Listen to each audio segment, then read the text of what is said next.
Vamos lá então, gente, Vamos lá. né? 1 Reis, capítulo 14, nós vamos entrar hoje, tá? Eu convido você a estar conosco, não é um texto muito grande, tá? Nós estamos vendo toda a condução de Jeroboão, como ele Como ele conduziu conduziu o mal, né? reino, né, do norte. Também vamos ver aqui alguns acontecimentos agora que começam, porque assim, tudo que a gente semeia, a gente colhe, né, irmãos? Plantou, colheu. Então aqui ele vai começar a colher algumas coisas que ele semeou, né? Minha mãe, como é aquela expressão que ela usava? Quem semeia vento colhe tempestade, minha mãe dizia, lembrando da minha mãe aqui. Ele Verdade. semeou coisas terríveis e agora realmente vai colher coisas. E vamos ver também de Roboão, vai falar também de Roboão, alguma coisa também, né, que Roboão fez ou deixou de fazer lá em Judá, ok? Vamos lá então, acompanhe com a gente, 1 Reis capítulo 14, versículo 1 em diante, vamos lendo juntos. Naquela época, Abias, filho de Jeroboão, ficou doente. E este disse à sua mulher: use um disfarce para não ser reconhecida como a mulher de Jeroboão e vá a Siló, onde vive o profeta Aiás, aquele que me disse que eu seria rei sobre este povo. Leve para ele 10 pães, alguns bolos e uma garrafa de mel. Ele dirá a você o que vai acontecer com o menino. A mulher de Jeroboão atendeu ao seu pedido e foi à casa de Aiás em Siló. Ora, Aiás já não conseguia enxergar, tinha ficado cego por causa da idade. Mas o Senhor lhe tinha dito: a mulher de Jeroboão está vindo para perguntar a você acerca do filho dela, pois ele está doente e você deve responder-lhe assim e assim. Quando ela chegar, vai fingir que é outra pessoa. Quando Aiás ouviu o som dos passos junto da porta, disse: entre, mulher de Jeroboão, porque esse fingimento fui encarregado de dar más notícias a você. Então Nossa, gente, o plano não deu certo, pastor.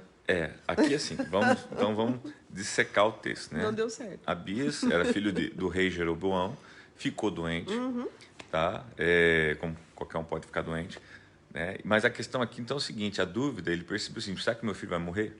Vou mandar consultar a Deus, através de quem? De um profeta, né? Diz que ainda havia alguns profetas, né? Aiás era um deles, tá? Então ele manda agora a esposa dele lá em Siló, falar com Aiás, pede para ela ir disfarçada, já para que não percebam que era como se a gente pudesse esconder alguma coisa de Deus ou daqueles que são inspirados por Deus.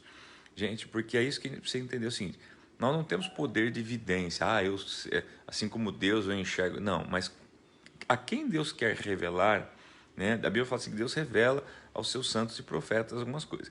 Então assim, Deus, antes da mulher chegar lá em Siló, Deus já vai falar com Aiás, né, o profeta, que já estava cego. Por causa da idade. Tá vindo aí a mulher de Jeroboão, vai perguntar para você algumas coisas, diga para ela isso, tá? E ela vem disfarçada, ela não quer ser reconhecida, ela não quer que saibam que é ela não quer que saiba que é a mulher do rei, né? Ela talvez saiba que você está cego, profeta, você também não vai saber. Então, mostre para ela que Deus é Deus. Por que esse fingimento? E que de Deus não se esconde nada. Nada. Né? Então, por isso que ele aborda ela dessa forma, né? Esse fingimento? Pode entrar, mulher de Jeroboão. Gente, eu digo pra você, um ceguinho como desse... Imagina o susto dela. Não precisa de olhos, né? Para pensar. Não. Né? Quantos de nós, né? Deveríamos ser, né, cegos aos nossos olhos, para as muitas coisas, e conseguir ter uma visão tão extensa, né, no quesito vontade de Deus. Né? Então aqui fica a primeira lição, que a gente tenha uma visão, né, como de Aiás, vinda de Deus, acerca da vontade de Deus. Em que possamos ser bons.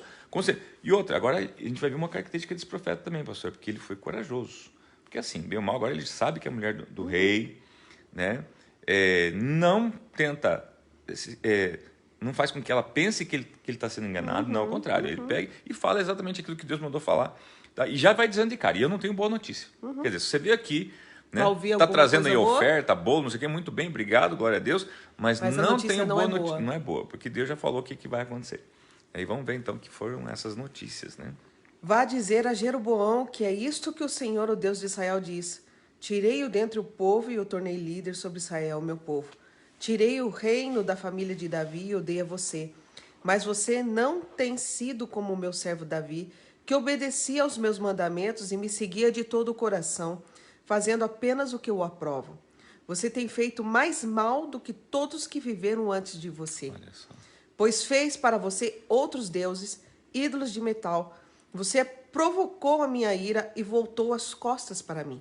Por isso, trarei desgraça à família de Jeroboão. Matarei de Jeroboão até o último indivíduo do sexo masculino em Israel, seja escravo, seja livre. Queimarei a família de Jeroboão até o fim, como quem queima esterco. Dos que pertencem a Jeroboão, os cães comerão os que morrerem na cidade, e as aves do céu se alimentarão dos que morrerem no campo. O Senhor falou. Quanto a você, volte para casa. Quando você puser os pés na cidade, o menino morrerá. Todo Israel chorará por ele e o sepultará. Ele é o único da família de Jeroboão que será sepultado, pois é o único da família de Jeroboão em quem o Senhor, o Deus de Israel, encontrou alguma coisa boa. O Senhor levantará para si um rei sobre Israel, que eliminará a família de Jeroboão. O dia virá. Quando? Agora mesmo. E o Senhor ferirá Israel, de maneira que ficará como junco balançando na água. Ele desarraigará Israel desta boa terra que deu aos seus antepassados e os espalhará para além do Eufrates, pois provocaram a ira do Senhor com os postes sagrados que fizeram. E ele abandonará Israel por causa dos pecados que Jeroboão cometeu e tem feito Israel cometer. Então a mulher de Jeroboão levantou-se e voltou para Tisa. Assim que entrou em casa, o menino morreu. Eles o sepultaram e todo Israel chorou por ele, conforme o Senhor predissera por meio do seu servo, o profeta Iás. Os demais acontecimentos do reinado de Jeroboão, suas guerras e como governou, estão escritos nos registros históricos dos reis de Israel. Ele reinou durante 22 anos e então descansou com seus antepassados, e o seu filho Nadab foi o seu sucessor. Gente, né? Então, eu quero só chamar a atenção para você. Eu acho que ela não devia ter voltado para casa, né? Porque diz que a hora que ela colocasse o pé, o menino morreria. E detalhe, né, gente? Tá bem claro isso, né? Deus fala que tudo isso é por causa, né? O verso 16.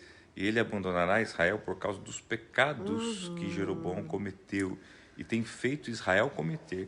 Quer dizer o seguinte, não só ele comete o pecado, mas faz pessoas pecar. Aqui a gente vê dois sensos de juízo de Deus. Significa o seguinte, às vezes você está preocupado tem gente até está preocupado, às vezes tem gente que não está preocupado com os seus próprios pecados, que diz assim, quem está pecando sou eu mesmo, eu não acredito em Deus, não sei o quê. A questão é que Deus ele vai nos julgar pelos nossos pecados e pelos pecados que nós fazemos os outros cometer, né, por nossa causa ou influenciado por nós. Por isso, nós não devemos esquecer disso. Somos agentes influenciadores. E se não influenciamos pelo lado do bem, nós vamos estar... Não existe uma coluna do meio, um muro aí, não tem como. Nós sempre estamos influenciando, né? Sempre estamos influenciando. Então, assim, e você vai influenciar... por mais que você possa assim, tentar influenciar uma coisa boa, se você não for aquela coisa boa, você não vai conseguir influenciar o tempo todo. Então, logo você vai revelar, né, a coisa ruim que você é ou tem. Então, assim, por isso que a gente tem que batalhar em realmente nós estarmos nos tornando alguém cada dia mais parecido, né, com os filhos de Deus, semelhantes a Deus, para que a gente possa influenciar, né, o melhor possível, porque as pessoas vão ser influenciadas por nós. Observe que aqui o Senhor dá uma palavra de sentença que é o quê? O único que ia ser enterrado ia ser esse Abiás. O único que ia ter um enterro digno, que ia para uma cova, que ia da família, o resto ia ter seus ossos queimados, como ele fala assim, como queima fezes, como queima lá o esterco, né? Queimado o esterco. Então, gente, a gente vê isso aqui. Os que morrerem na cidade seriam comidos pelos cães. Muito sério. E os que morressem no campo seriam comidos pelas aves. Exato. Pode ver, o verso 3 fala, todo Israel chorará por ele e o sepultará. Ele é o único da família de Jeroboão que será sepultado, pois é o único da família de Jeroboão em quem o Senhor, o Deus de Israel, encontrou alguma coisa boa. E aqui ele pode ver o seguinte. Alguma coisa. E para pensar, quem Deus encontrou alguma coisa boa, Deus permitiu que morresse. Eu quero chamar sua atenção para isso. Porque veja, eu não faço mal para ninguém, eu sou tão bom, tá? Mas veja bem, era alguma coisa, não era tudo de bom. Então você que se esconde às vezes, mas eu não faço mal para ninguém, né? Sabe assim, cuidado, tá? Você, assim como Abiás, é um candidato também, tá? Agora, digo, A palavra diz assim que aqueles que estão fazendo a vontade do Pai, ele não tem interesse nenhum de recolher antes do tempo, porque estão fazendo a vontade de Deus. É tempo de nós fazermos a vontade de Deus, tá? Não parte dela, e muito menos o contrário a ela, tá? Então, fica aqui para a gente pensar, tá? Você sabe que ontem eu ainda pensava a respeito de algumas pessoas, né? E que estão há tempos na igreja, assim. Quer dizer, que estão nesse ambiente de igreja, que estão nesse ambiente ouvindo a palavra, coisa assim, e que até hoje não disponibilizaram a sua vida para fazer alguma coisa ao Senhor, né? Então, tipo assim, elas não colocaram a sua vida como um vaso para a vida do Senhor. Quer dizer, elas vão passar a vida inteira sem servir ao Senhor, porque só querem ser servidas. Exato. São pessoas que só querem ser, vão passar a vida inteira sem servidas. Gente, e não entende que nós fomos feitos para servir o Senhor. Nós fomos feitos para fazer a vontade dEle. Não é Ele que foi feito para nos servir. Agora, sim, gente, então, assim, é claro que cada um tem o seu tempo de caminhada cristã, mas se você tem um tempo já de caminhada cristã grande e não se despertou com o desejo de servir a Deus de alguma forma, você entendeu? Então tem alguma coisa errada, gente. Então você só quer ser servido e não quer servir. E uma parcela dessas pessoas que se dispõem a servir ainda serve com base de troca. Com base de troca, eu vou fazer não de algo, amor. Mas eu preciso de tal coisa. Por que as pessoas hoje não querem servir na igreja? Pelo medo de se machucarem ou se decepcionarem, ou porque já fizeram alguma coisa na igreja. Pode não receber nada em troca. Não receberam nada em troca, ou se decepcionaram. Então, assim, quando eu faço para Deus, eu não me decepciono. Porque aquilo que eu estou fazendo independe se eu agradei alguém, ou se eu recebi elogio de alguém, ou se alguém me tratou bem ou mal, porque aquilo que eu fiz ali, eu fiz para Deus. Então, assim, eu não recebo nada mesmo. Né? Ninguém vai me ofender ou deixar de ofender, porque o que eu fiz para Deus. Então, assim, pense sobre isso. O que você hoje está fazendo que é a vontade de Deus? O que você hoje está fazendo que você sabe que você está fazendo para obedecer a Deus? Né? Não está fazendo nada? Ou você só está recebendo de Deus, esperando receber de Deus? Talvez você não está recebendo de Deus justamente porque não está fazendo a vontade dele. Né? Que é fazer o que ele quer. O que Deus quer de mim? Essa pergunta. O que Deus quer de mim? Porque a gente só quer, né? Falar assim, não, eu quero de Deus isso, eu quero de Deus aquilo, eu quero de Deus esse outro, isso. Eu quero essa bênção de Deus, eu quero isso. Mas assim, e o que Deus quer de mim? O que Deus espera de mim? Será que eu estou correspondendo o que Deus quer de mim? O que Deus quer de mim? Essa é a pergunta, tá? A ficar na reflexão. O que Deus quer de mim? Hoje pela manhã, enquanto eu estava também deitado, né? Antes de me levantar, estudando na cama, teve um momento onde eu parei e falei com Deus. Dei bom dia a Ele, né? Bom dia a Jesus, bom dia ao Espírito Santo. Tá? E falei, Pai, eu queria que o Senhor me perdoasse.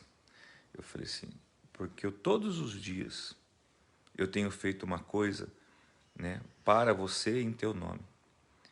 Mas nem todos os dias eu tenho estado com você. Você consegue entender essa diferença? Todo dia eu estou fazendo uma coisa para Ele, por Ele. Mas nem todos os dias eu tenho estado com Ele. Então, gente, muitos de nós temos usado coisas dEle, feitos coisas para Ele, né? Às vezes, indo na igreja todo dia, né? Às vezes, fazendo uma live todo dia. Mas o que Ele quer? Primeiro, Ele quer que nós estejamos com Ele. E depois, pode ser que naquele dia Ele nos peça alguma coisa. E eu peço perdão a Deus por, às vezes, estar mais focado em fazer as coisas dEle do que estar com Ele. Né? Então, assim, que fique aqui esse compartilhar para você refletir. Tá? E agora vamos ver, então, no reinado de Roboão. Jeroboão, né, estava falando lá do reino do norte, as 10 tribos. Roboão tinha ficado, né? Roboão, reino do sul, né, Judá e Benjamim. Vamos ver o que acontece, o que está acontecendo aqui pelas partes baixas, né, pelo sul, digamos assim. Vamos ver o que está acontecendo. Roboão, filho de Salomão, foi rei de Judá. Tinha 41 anos de idade quando começou a reinar e reinou 17 anos em Jerusalém, cidade que o Senhor havia escolhido dentre todas as tribos de Israel para nela pôr o seu nome. Sua mãe, uma amonita, chamava-se Naamá. Judá fez o que o Senhor reprova. Pelos pecados que cometeram, eles despertaram a sua ira zelosa mais do que os seus antepassados o tinham feito. Também construíram para si altares idólatras, colunas sagradas e postes sagrados sobre todos os montes e debaixo de todas as árvores frondosas. Havia no país até prostitutos cultuais. O povo se envolvia em todas as práticas detestáveis das nações que o Senhor havia expulsado de diante dos israelitas. No 5º ano do reinado de Roboão, Sisaque, rei do Egito, atacou Jerusalém. Levou embora todos os tesouros do templo do Senhor e do palácio real, inclusive os escudos de ouro que Salomão havia feito. Por isso, o rei Roboão mandou fazer escudos de bronze para substituí-los e os entregou aos chefes da guarda na entrada do palácio real. Sempre que o rei ia ao templo do Senhor, os guardas empunhavam os escudos e em seguida os devolviam à sala da guarda. Os demais acontecimentos do reinado de Roboão e tudo o que fez estão escritos nos registros históricos dos reis de Judá. Houve guerra constante entre Roboão e Jeroboão. Roboão descansou com seus antepassados e foi sepultado com eles na cidade de Davi. Sua mãe, uma amonita, chamava-se Naamá, e o seu filho Abias foi o seu sucessor. Ok? Gente, então o que a gente vê aqui na história de Roboão, né? Que assim como Jeroboão promoveu a adoração a outros deuses, levantou postes, altares, Roboão não foi diferente. Dá a impressão que um estava meio disputando com o outro quem ia ser mais insano, né? Porque, poxa, bem mal Roboão é filho de Salomão. Salomão, em tese, o homem mais sábio que existiu. Será que não ficou nada no DNA, né? Será que não... Mas a gente vê, não, o que ele faz? Ele pega, assim como Jeroboão, ele começa a promover também, tá, a idolatria. Né? Observe que fala assim que Deus reprova isso, o verso 22, fala bem claro que o Senhor reprovou todas essas coisas, esses pecados cometidos por ele, tá? E também diz assim, eles construíram altares idólatras, colunas sagradas, postes sagrados, tá, queridos? Então, o que significa isso? O paganismo sempre, a adoração do paganismo sempre foi em cima da como é que eu posso explicar para você isso assim? Cultuando, né, deuses de fertilidade, deuses de bênção, né? Eu quero bênção, eu quero... Então, veja bem, eles promoviam, tá, altares de bênção, de fertilidade. Você vem aqui, tá, semeia uma sementinha que você vai colher, tá? O porquê o verso 24 fala que havia no país até prostitutos cultuais? Porque, gente, fazia parte do ritual paganismo, tá? Aos orgias, o sexo deliberado. Por quê? Com base nessa promoção do culto da fertilidade. Com que diz, através de atos sexuais, eu cultuarem preciso deixar minha semente, isso, e alcançarem bênção desses deuses para poder colher. Exatamente. Então, assim, eu tenho relações com uma mulher, às vezes possuída, endemoniada, que está lá carregando uma entidade, né? Deixo ali a minha semente, tá? Para que eles me retribuam com algo. Queridos, e olha, eu digo para você assim, foi promovido isso aí, muitas gravidez na época, muitos filhos bastardos, gerações que nasceram já revoltadas, cheios de ódio, raiva. Você não faz ideia o que significa isso. Coisa terrível, Um dia a gente pode até entrar mais profundo nesse tema, ok? Para você entender. Mas então, enfim, você vê como essas práticas da Bíblia falavam que eram detestáveis ao Senhor, tá? O que o Senhor faz agora? Né? Lá no verso 25 fala que 25, 26, 27 fala que o rei do Egito lá, o Sisaque, agora vem, ataca Jerusalém, leva, né, parte dos utensílios do templo, entre eles os escudos feitos de ouro por Salomão, tá? Roboão agora, talvez você olhando ali, lendo, fala assim, ele fez escudos de bronze, né, e deu para os seus guardas, né? A gente lê como curiosidade, lê como história e tal, mas o que estava por trás disso? Por que então ele não fez escudos de ouro também? Para repor os escudos de ouro. Tá? Primeiro porque não tinha talvez as condições que Salomão teve para... Estou falando de riqueza mesmo. Quer dizer, ou seja, Deus já estava deixando eles. Deus já estava fazendo com que eles passassem o mais difícil. Agora, por que eles fizeram de bronze? Porque é o que mais se assemelharia à cor do ouro. E iria tentar se passar com quem diz, me levaram, mas eu fiz outros, dourados. Mas não era de ouro.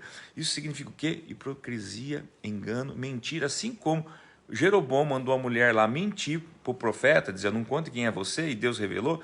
Aqui a gente está vendo também a promoção de mentiras, de enganos no meio aqui do povo, né, do Reino do Sul aqui, tá? Que também isso vai acabar em derrota total. Encerra, né, o livro falando dos acontecimentos, né? Esses são os acontecimentos, verso 29, falando, versos 30 aqui, houve guerra constante entre o Reino do Norte e o Reino do Sul, ou seja, Robão e Jeroboão. Então é importante ver isso, que ficou escrito que havia guerra, ou seja, não havia paz. Onde há guerra, não há paz. Entre um reino e outro, lembrando que era do próprio povo, ou seja, não havia paz na sua casa, não havia paz entre os seus, não havia paz entre a sua família. Olha só que terrível isso. Por quê? Por causa da idolatria, por causa dessa adoração, né, a esses deuses de fertilidade. E volto a dizer, pode sim fazer uma correlação nesses deuses de fertilidade como quem coloca a semente para tentar colher alguma coisa. Tá? É o toma lá e dá cá. Muito comum ao que a gente vê hoje dentro do próprio cristianismo. Tá? Veja bem, a questão de ofertar, de dizimar, isso são bíblicos. Agora, esse negócio de você vem, traga um sacrifício, né, para colher algo, se assemelha muito ao paganismo. Então, você precisa estar atento, tá ok? Uma coisa é a tua obediência à palavra, outra coisa é você usar do paganismo para tentar receber alguma coisa, tá bom? E assim fala que encerra, então, ele descansa, ele é morto, ele é sepultado, Robão, na cidade de Davi, Jeroboão nem sepultado não foi, tá? E assim termina, então, né, apontando o seu sucessor, né, o seu filho também, que chama Abias também, né, coincidentemente o mesmo nome lá do filho de Jeroboão. E há um fato curioso, assim, que diz assim, que sempre que o rei ia ao templo, né, diz que os guardas empunhavam esses escudos, né? Então imagina assim, eles empunhando esses escudos enquanto o rei entrava no templo, tá? E o reflexo do escudo de ouro, pastor, né, fazia como se refletisse um espelho. Então aqui quer dizer que quando ele já não tem mais esse material, porque tinha sido roubado, ele não conseguia mais se ver quem ele era mais. Uau. Né? Então ele não consegue, diz que a palavra de Deus é como um espelho para nós. Né? Então é onde a gente se vê que nós somos. O bronze já ofusca, como já ofusca, começou a ofuscar a imagem do rei. dele. Olha só, legal. A imagem do rei. É isso aí, gente, né? E por hoje é só, ficamos aqui.